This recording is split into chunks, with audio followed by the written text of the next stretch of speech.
Al libro de Juan, en su capítulo 11. Vamos a dar lectura a algunos versos, el verso 39 al 44. Se me olvidaba, quiero saludar también a las hermanas que nos visitan por primera vez. Por ejemplo, nuestra hermana que está allí, sea muy bienvenida, espero que se haya sentido muy cómoda, muy feliz, y las puertas están abiertas para que pueda congregarse junto a nosotros en el caso que no tenga dónde congregarse. Así que sea muy bienvenida, que Dios le bendiga, y no solamente a usted, sino también a su familia. Nadie más, ¿cierto? Nadie más, bien. Libro de Juan, capítulo 11, como les dije, del verso 39 en adelante. Nos ponemos en pie si lo habéis encontrado, y esperando que Dios use el predicador, ¿cierto? Que así sea. Le damos lectura a la palabra, ¿cierto? En el nombre del Padre, y del Hijo, y de su Espíritu Santo. Dijo Jesús: quitad la piedra. Marta, la hermana del que había muerto, le dijo: Señor, hiede ya, porque es de 4 días. Jesús le dijo: ¿no te he dicho que si crees, verás la gloria de Dios? ¿Cuántos dicen amén? Entonces quitaron la piedra de donde había sido puesto el muerto. Y Jesús, alzando los ojos a lo alto, dijo: Padre, gracias te doy por haberme oído. Yo sabía que siempre me oyes, pero lo dije por causa de la multitud que está alrededor, para que crean que tú me has enviado. Y habiendo dicho esto, clamó a gran voz: Lázaro, aleluya, lo llamó por su nombre, Lázaro, ven fuera de él. Y el que había muerto salió, atadas las manos y los pies con vendas, y el rostro envuelto en un sudario. Jesús les dijo: desatadle y dejadle ir. Qué preciosa palabra. Por la lectura de esta palabra somos todos bendecidos. Honremos al Señor, hermano. Gloria a Dios. Gloria a Dios. Gloria a Dios para siempre. Gracias.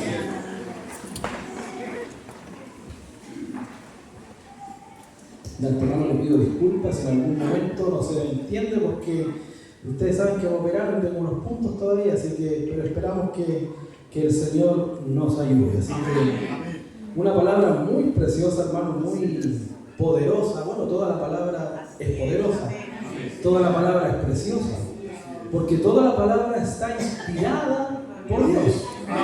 Esto no es voluntad humana, sino esto es voluntad de Dios, de que nosotros, por ejemplo, podamos nutrirnos de este mensaje tan precioso. Yo siempre lo digo, hermano, creo que ya por el hecho de la lectura ya ganamos, hermano. Que ya hemos oído este mensaje, lo hayamos leído todos juntos, somos ganadores.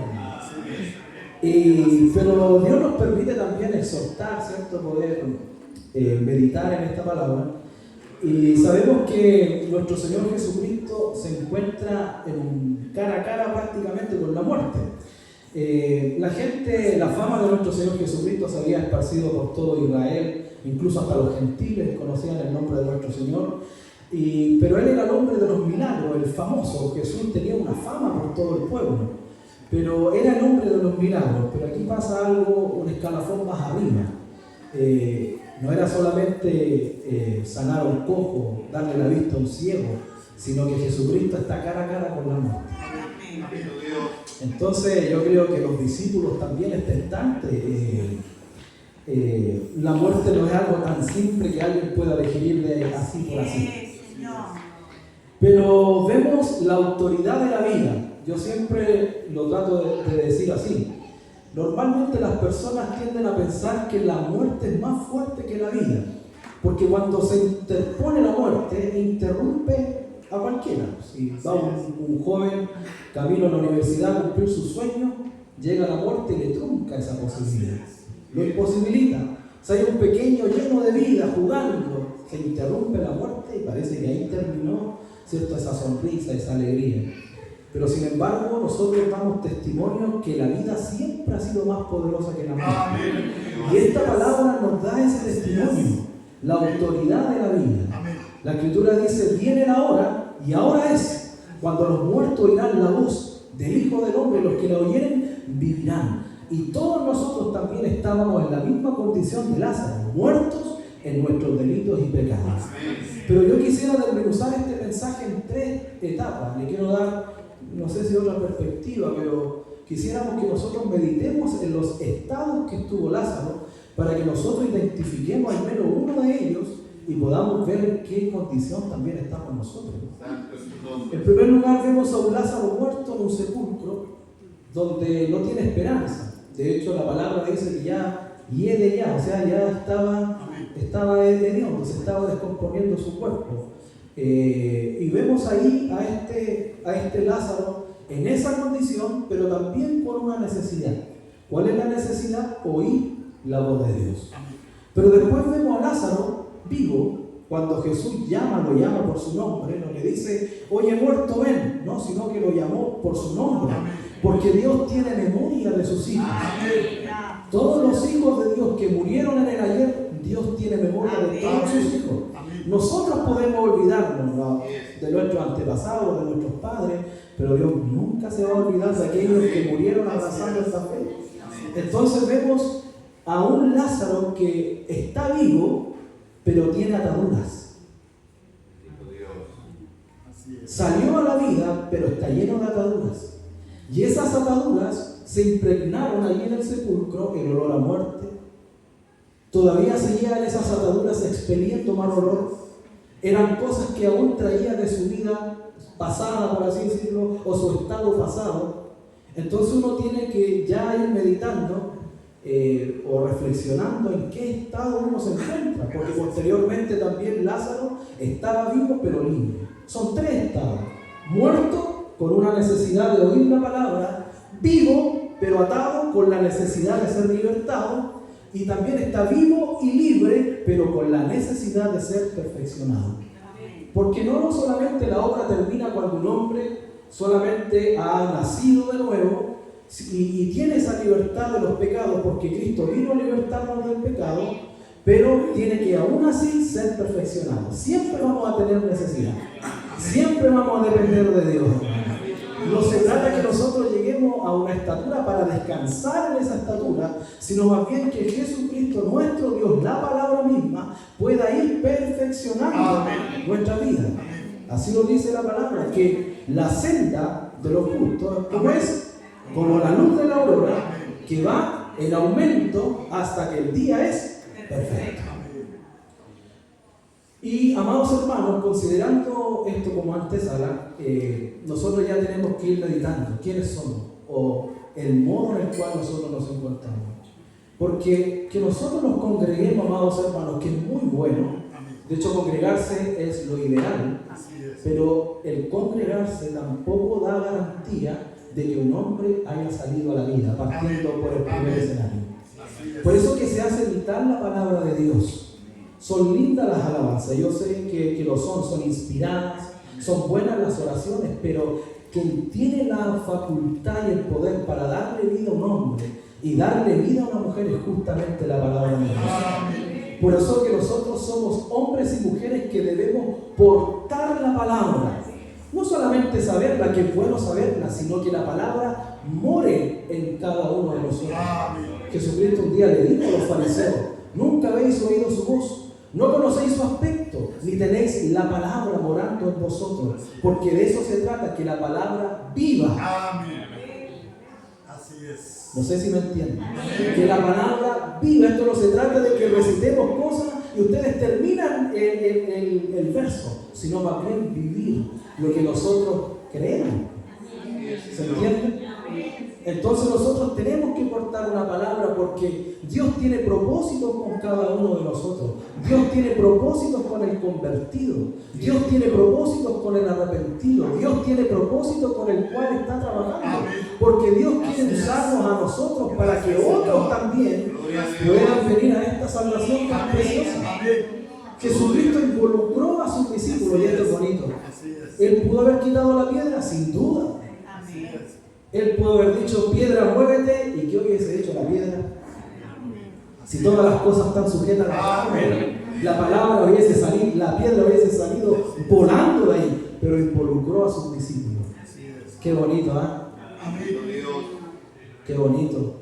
que Él, teniendo todo el poder, nos hace a nosotros participar. Amén. Gracias, Señor. Que Él, pudiendo haber hecho todo, algún día tendrá galardones por habernos hecho participantes a nosotros. Entonces, qué bueno cuando Dios nos considera de esa manera. Y si Dios te ha considerado de esa manera, permitámosle al Señor que Él nos use con esa palabra, porque ese Lázaro muerto necesitaba la palabra. Eso es lo único que necesitaba, un llamamiento de Dios para ese hombre muerto. Esto no es un llamamiento de los hombres para con Dios, sino que es un llamamiento de Dios para con los hombres. Dios nos llamó, a los que antes conoció, dice, a estos también predestinó, y a los que predestinó, dice, a estos también llamó. La presencia de Dios, el conocimiento anticipado de Dios hace que llame a sus hijos. Él lo conoce, Él sabe, Él no murió al azar por aquellos que han de creer, no, Él sabía por quién murió. Yo conozco mis ovejas, yo doy mi vida por las ovejas, yo las conozco, ellas me conocen a mí. Si Jesús no murió al azar por aquellos que han de creer, Él conoce a sus hijos. Él conocía a Lázaro, Él llamó a Lázaro por su nombre, como Dios también te llamó a ti por tu nombre. También me dijo a mí, Luciano, ven fuera. Y Luciano despertó y salió fuera. Había una piedra que se había corrido y salió. ¿Se da cuenta el poder de la palabra? El poder del llamamiento, y es un llamamiento santo. Que el Dios que conoce todas las cosas te haya llamado, que te haya afligido en algún momento para que tu corazón se contristara, porque Dios nunca pierde ninguna batalla, hermano. Si Dios tiene que afligir a un hombre hasta que se humille, Dios lo va a hacer porque conoce a sus hijos. Lo hemos dicho en otras ocasiones, Dios amó a todo el mundo, como dice Juan 3:16, amó a todo el mundo, aquí no queda ninguno fuera, pero salva a todos los que han de creer. Y allí aparecen los creyentes. Amó a todo el mundo, sin ningún problema, pero para que todo aquel que en él cree, y ahí están los creyentes, que los creyentes tengan vida eterna. Y nosotros hemos creído en ese llamamiento santo. Y yo sé que ustedes han creído a su nombre, porque de eso se trata. El que cree es salvo, y el que no cree ya ha sido condenado. El que cree es salvo, y hemos creído su nombre, hemos creído ese llamamiento precioso.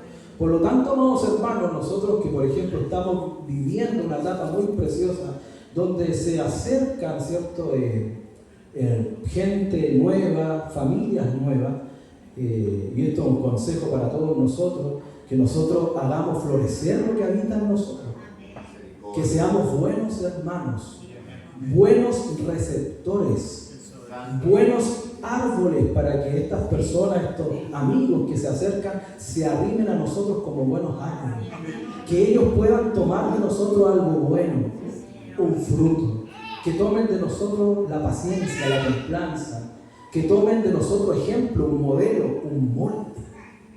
La gente a veces no haya que aferrarse, hermanos. La moral de este mundo está tan destruida que la gente no haya que aferrarse, pero sin embargo, nosotros tenemos que ser la resistencia de eso. Su vida, su conducta, su forma de vivir el Evangelio. Como Pablo le dijo un día a un joven Timoteo, para que sepas conducirte en la iglesia de Dios, que es casa de Dios viviente. O sea, tiene que haber una conducta, imagínense. Porque la palabra va acompañada con testimonio, con vida. Tengamos una conducta buena como hijos de Dios. Nuestro hermano David nos leyó unos preciosos versos delante, cómo nosotros debiésemos conducirnos. Por lo tanto, nuestra vida, nuestro testimonio, nuestro mensaje es vital para aquellas personas que están en ese sepulcro, que necesitan, hermano, la gloria de Dios. Hay gente que anhela que Dios les hable, que Dios les despierte. ¿Sabe? Reflexionaba un poco con mi esposa hace unos días y también lo hablaba con el hermano Jonathan. Hemos tenido oportunidad de conocer varias personas acá en el sector del Unamco, y la verdad que nos ha sido también bueno para nosotros porque nos mantiene con los pies en la tierra, nos ha mantenido humildes. Hemos abrazado a gente maloliente, gente en el alcoholismo. Hemos tenido nuestros brazos a drogadictos llorando en nuestros brazos. Un día se nos acercó una señorita que nos comentaba que en la noche se quemaba, que estaba atormentada por un demonio porque había jugado cosas con espiritismo, cosas semejantes. Y esto, hermano, nosotros nos ha hecho clic, nos ha hecho pensar la necesidad y a veces la burbuja que uno vive. Porque la paz que yo tengo en mi hogar, con mi esposa, con mis hijas, no es la realidad de toda la gente. Hemos entrado a hogares que, hermanos, hemos quedado incluso un poco helado, frío, al conocer las cosas que están viviendo las personas. Por eso que se hace vital en la palabra que portamos. Nuestra señorita hace un tiempo atrás, que fue muy bueno, enseñaron que había que hacer evangelismo, ¿cierto? Ustedes lo enseñaron. Habían varias maneras de poder hacerlo y creo que sí nosotros debiésemos tener una obra semejante. Me contentaba mucho con el trabajo que está realizando nuestra pastora con nuestra hermana Dorcas. Les decía el día de ayer a la pastora el mismo trabajo en el sentido de que el Señor mismo algún día va a testificar diciendo: estuve preso y me visitaste, tuve hambre y me diste de comer. Entonces no son cosas simplemente de cumplir un cierto programa, sino más bien el sentido que hay detrás de todo esto. Somos portadores de palabras de vida, hermano. En ti, hermano, en tu boca está la vida. Proclamemos palabras, hermano. La palabra hará lo que tiene que hacer, como decía la oración mi hermano Jaime, porque la gente necesita saltar de muerte a vida.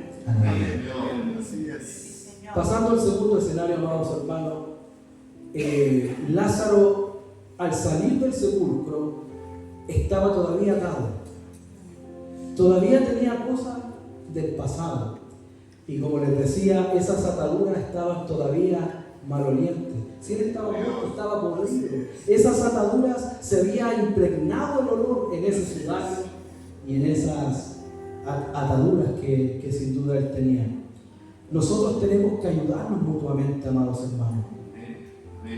El Señor Jesucristo, nuestro Señor, Él también pudo haber soltado a Lázaro, pero sin embargo encargó una tarea a sus discípulos, que eran ellos los que tenían que desatar a ese hombre que estaba atado. Entonces nosotros tenemos una demanda de parte de Dios, amados hermanos, pastor, pastora, hermanos líderes. Nosotros tenemos que involucrarnos también en las ataduras de los hermanos, independientes que estén malolientes, independientes que sean sogas apretadas, independiente de eso, estamos demandados de parte de Dios a desatar. El asunto, hermanos, que muchas veces esas ataduras representan, por ejemplo, el miedo del pasado, las faltas de perdón del pasado, las malas experiencias del pasado, experiencias de la vida que fracasaron, abandonos y cosas semejantes. Pero llega el punto, amados hermanos, que ¿quién no quiere, por ejemplo, que Dios lo libere de la tristeza? Sin duda. Lo primero, nadie quiere pasar por una tristeza. Todos queremos estar una vida libre, una vida descansada. Nadie quiere pasar por la tristeza. Y si Dios le dijera a alguien: ¿quieres que te quite la tristeza? Inmediatamente diríamos: sí, Señor, libérame de esa tristeza. Cuando las vidas se ponen tormentosas, diríamos: sin duda, Señor, quítame esas tormentas que no me dejan tener paz en mi vida. Inmediatamente alguien acudiría a Él de esa necesidad. Pero de pronto, hermano, un mal hábito, de pronto un pecado, de pronto una mala conducta. Entonces hay cosas que somos selectivos. Estas cosas sí tú puedes desatarme, pero estas cosas yo, si no te metas conmigo, no me desates de estas cosas. Entonces, ¿qué sucede, amados hermanos? No podemos ser selectivos de esa manera. Dios quiere atarnos, liberarnos, de pecados, por ejemplo. Y aquí entran dos conceptos muy buenos, amados. Dos conceptos muy buenos y que lo tomemos nosotros, la iglesia, para edificarnos unos a otros. Tomemos esto. Cuando una persona no quiere, por ejemplo, ser desatada, porque hay gente que no quiere ser desatada. De verdad hay gente que no quiere ser desatada. Aquí entran dos conceptos muy preciosos, que son el consejo y la corrección. Esas son las formas de poder liberar o desatar a un hombre o desatar a una mujer. Se lo repito, el consejo y la corrección. ¿Por qué? Porque si yo, por ejemplo, hablo desde aquí del púlpito, usted tiene dos opciones, hablando bien, como se dice, bien chileno. Tiene la opción de tomarme en cuenta y hacer mirar para el lado y se acabó. Esto no es para mí. Le estarán diciendo, miramos para el lado, ¿cierto? Esto no es para mí. Es fácil, ¿cierto? Hacerse el desentendido. Pero de pronto las prácticas de corregirnos unos a otros es muy bueno. Porque permite que el hombre pueda ser desatado de sus ataduras. Hace poco estuvimos aplicando con bien unos hermanos acá, ¿cierto? Líder de la iglesia, que aplicó un poco de disciplina, ¿cierto? Y inmediatamente algo florece, aparecen cosas.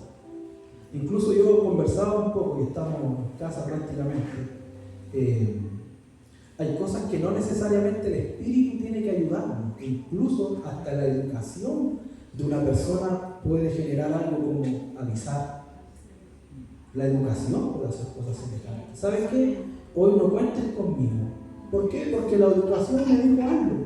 Si yo estudié básica, medio, universidad, obviamente debo tener un poco de educación. No hay que ser tan espiritual como para decir, ¿sabes? Este día no voy a poder ir. No cuentes conmigo. ¿Sabes que voy a llegar un poco más tarde? ¿Por qué necesitamos tanta inspiración divina para eso si es un tema de educación?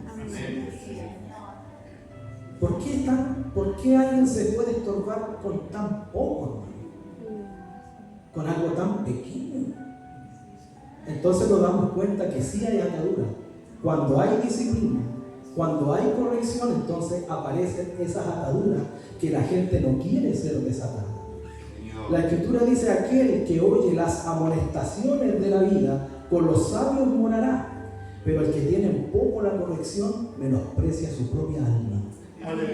Mire, normalmente cuando alguien corrige a su hermano, créeme que no le va a caer muy bien tampoco a su hermano. ¿Qué se cree este hermano que viene a corregirme? Y cosas semejantes. No es mi papá que me va a venir a corregir. Entonces, en medio la tosa a este hermano, porque ¿quién se cree él? Pero sin embargo, no está menospreciando a su hermano. La Escritura en Proverbios dice que menosprecia su propia alma. Aleluya. El que tiene en poco las amonestaciones de la vida, con los sabios andará. Pero el que tiene en poco la corrección, menosprecia su propia alma. Esa alma que Cristo vino a salvar, en la propia persona se menosprecia a sí mismo. No está menospreciando al pastor, no está menospreciando al hermano Daniel, no está menospreciando al hermano Josué, no, se está despreciando a sí mismo. Amén.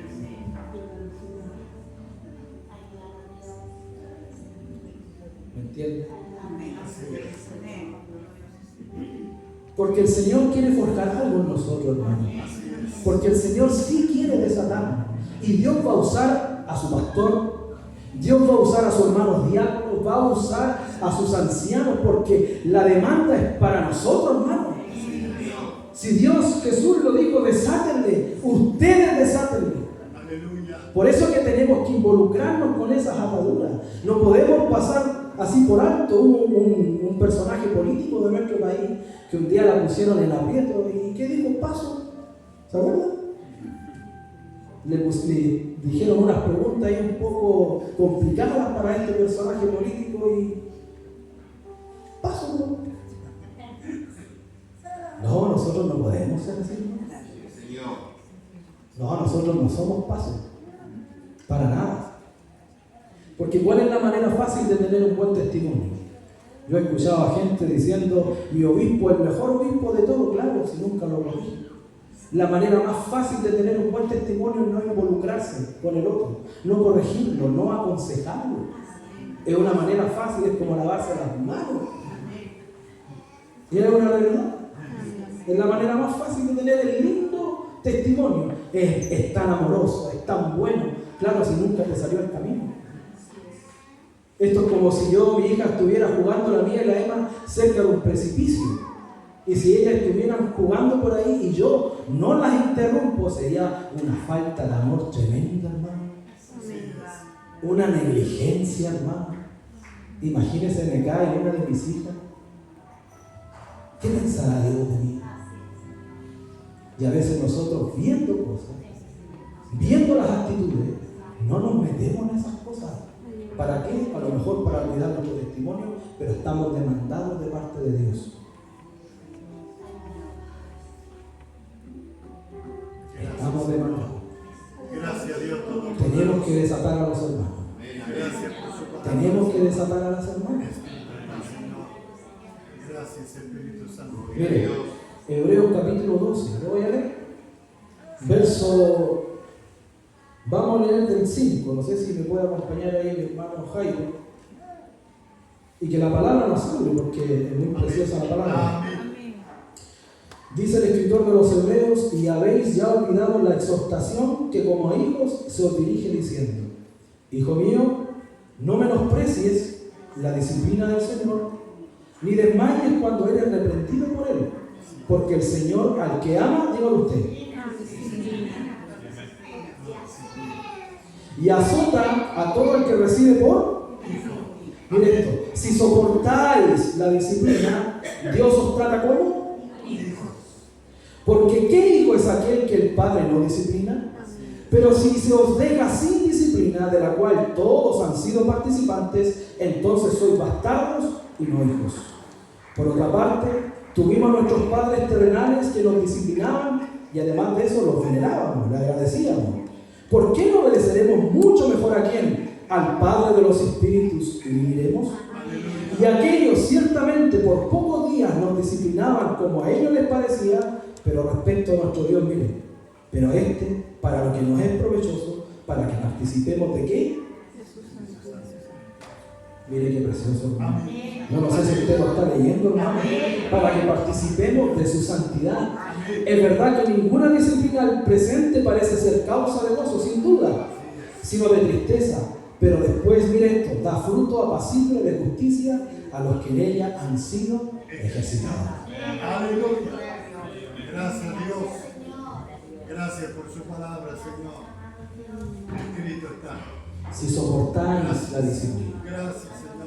Nuestro Señor dijo: si permanecierais en mis palabras, seréis verdaderamente mis discípulos y conoceréis la verdad, y la verdad os hará libres. Porque el propósito de Cristo era que Lázaro fuera, pero para eso hay que conocer la verdad, permanecer en su palabra, y conoceréis la verdad, y además ahí la verdad os hará libre. Que se forme un discípulo en nosotros, y para que se forme un discípulo, de ahí mismo viene la palabra disciplina. Gracias, Señor. Eso mismo es parte de la disciplina. Gracias, Dios. Entonces, permanezcamos en su palabra. Permitámosle que Él nos libere de ataduras terribles. De esas ataduras, hermano. Hablaba recién los hermanos como cómo nos hemos venido a presentar delante de Él. Tengamos temor reverente. Seamos temerosos. En todo sentido de nuestra vida, en todas nuestras áreas. Seamos temerosos. Teman, dice la Escritura, teman. El principio de la sabiduría es el temor de Dios. El principio, no es el final, pero sí es el principio de la sabiduría. Es tenerle temor, es tenerle reverencia, hermano. Hablaba nuestra hermana María Paz, me gustó su testimonio, cómo ella dice cómo Dios estaba tratando con ella qué es lo que ella está viendo, qué es lo que ella está oyendo, dónde va, cómo se dirige, cómo se está vistiendo. Son frutos que Dios tiene que producir en las personas. Si no es que nosotros queramos amargarle la vida a nadie, hermano. Pero hay cosas que están en las Escrituras, hablando, por ejemplo, que debemos vestir con pudor y modestia. ¿Por qué las vamos a negar si están aquí en las Escrituras? ¿Por qué hemos perdido el temor, hermano? ¿Por qué madres han perdido el temor respecto a sus hijas? ¿Por qué de un tiempo aparte cambió esas cosas y cuando eran pequeñas, así como la mía y la Emma, venían como correspondían? Pero ¿por qué de un tiempo aparte ese temor se fue, esa reverencia? ¿Qué pasa, hermano? ¿Qué pasa, mamá? ¿Qué pasa, papá? Tener pudor, hermano, pudor. Saber con quién nos hemos venido a encontrar. Mire, si usted va a un matrimonio y ve a una persona con bermuda, uno diría, oiga, ubíquese. Aleluya. Ubíquese, mire, ni siquiera un tema espiritual. Esa persona no sabe dónde fue invitada. Ubíquese. Aleluya. Ser ubicado, hermano. Adán en el principio, ¿cuántos critican a Adán? Hay muchos que critican a Adán por culpa de Adán, dicen. Por culpa de Adán, todo esto pasó por culpa de Adán. Pero le digo algo, cuando Adán estaba en el muro, al menos tuvo vergüenza. Aleluya.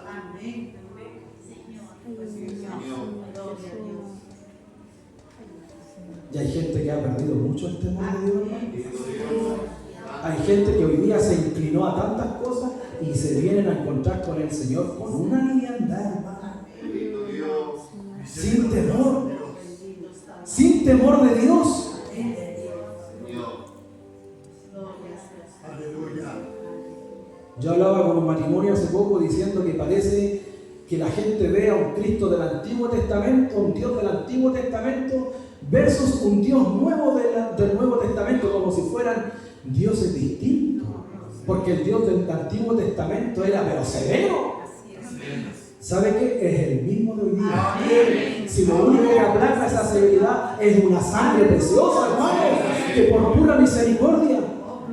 Nuestro Señor Jesucristo, un día hablando de la parábola de los talentos, aquel hombre que escondió el talento, nuestro Señor le dijo, lo dijo en la parábola, yo sé que tú eres severo, dice la parábola.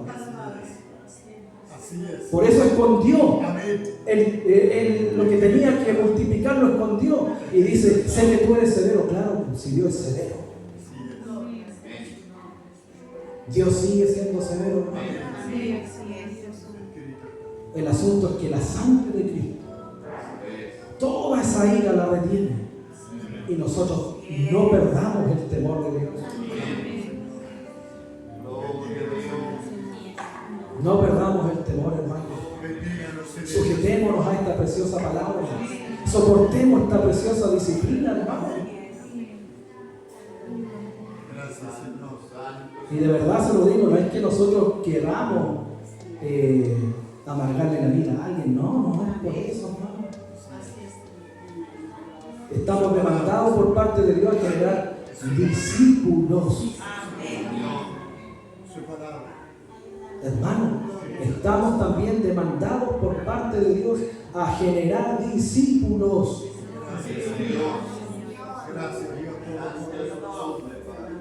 Discípulos. ¿Usted cree que el ejército cuando agarra a los peladitos les cortan el pelo y toda esa cosa? Oiga, tienen que formar un soldado, hermano. Hay tantos jóvenes de distintas localidades de este país, distintas crianzas, pero ellos quieren formar el mismo perfil en cada uno de ellos. El mismo perfil. Comen todos la misma comida, visten de la misma manera, se conducen de la misma forma. Así es. ¿Y por qué Dios le cuesta tanto en nosotros? Porque nosotros no lo dejamos. Así es. Perdónenos, Señor. Nosotros no lo dejamos. Perdónenos. Nosotros no lo dejamos. Y al fin y al cabo, hermano, para ir terminando, la corrección hace bien, hermano. Amén. Yo un día voy a contar un testimonio chiquitito, sin dar nombre porque el hermano está presente. Un día estando con los varones atrás conversando, estábamos ahí y se dio un asunto que estábamos ahí en la conversación y como que algo se exasperó un poquito ahí, algo áspero ahí. Y yo dije, no puedo, tengo que decirle, le voy a decirle. Porque si me voy con eso, él va a seguir haciendo. Entonces dije, no. Y le dije, hermano, venga para acá un poquito. Y conversábamos y mi hermano se desesperó también un poquito. Y uno tratando con la mansedumbre ahí, pero se lo dije. El asunto es que se fue, hermano, se fue molesto conmigo. Y se fue enojado conmigo. Y yo al culto siguiente no vine porque me tocó trabajar. Y nos volvimos a encontrar la otra semana. Y estaba allá atrás en la puerta y me dice, con usted quiero conversar, me dijo. Bien. Y me llevó para el cuartito para el lado. Ahí donde están las hermanas que se ganan ahí, y me llevó para allá. Ahí me fui yo atrásito, no sabía qué iba a pasar. Y yo le dije, lo escucho. Y empieza, yo le dije, pero hermano, no me hable, me dijo. Déjeme a mí hablarme. Ya está bien, le dije, habla. No podía dormir, hermano mío, me dijo. No pude dormir en estos días. Por cómo yo en primer lugar lo traté. Y todo lo que usted me dijo, hermano, me hizo bien. Me costó digerirlo. Y lo único que quiero, hermano mío, es abrazarlo. Con sus lágrimas, una persona adulta mayor que yo. Y me abrazó tan fuerte y me dijo, perdóname. Pero a pesar de que no me gustó todo esto, digo, me hizo bien. Y le doy las gracias, hermano mío, por salirme del poncho. Ahí estábamos abrazaditos llorando ahí en el cuartito chiquito. Entonces yo dije, amén. La gente necesita ser desatada. Involucrémonos, hermanos, por favor. Con esto termino. Solamente es con esto. Ayudémonos unos a otros, hermanos. Hermanos, si usted me ve en algo incorrecto, tiene toda la autoridad como mi hermano. Pastor, hermano y diácono, si yo estoy en algo incorrecto, en una actitud que no corresponde, ustedes tienen el deber de corregirme. Tienen el deber de hacerme volver. Tienen el deber de formar en mí un hombre humilde, un hijo de Dios, no un evangélico. Ustedes tienen que formar en mí un hijo de Dios, el verdadero hijo de Dios. Y yo tengo el deber también de aconsejar a mis hermanos, de aconsejar a mis jóvenes, a mis señoritas, a mis niños. Tengo el deber. Y ayudémonos unos a otros, hermanos, porque Lázaro, hermano, salió libre. Fue desatado, amados hermanos. Caminó en libertad. Así también cada uno de nosotros tenemos que caminar de esa manera. Libres, porque como decíamos en la alabanza, la sangre de Jesús nos hizo libres. Y si nos hizo libres, nos sacó de esas terribles ataduras, amados hermanos. Nos sacó de todas esas cosas terribles. Así que permitámosles a Dios que siga obrando en nosotros y perfeccione su preciosa obra en cada uno de nosotros. Que el Dios de paz les bendiga y espero que tomen este lindo consejo. Padre Señor.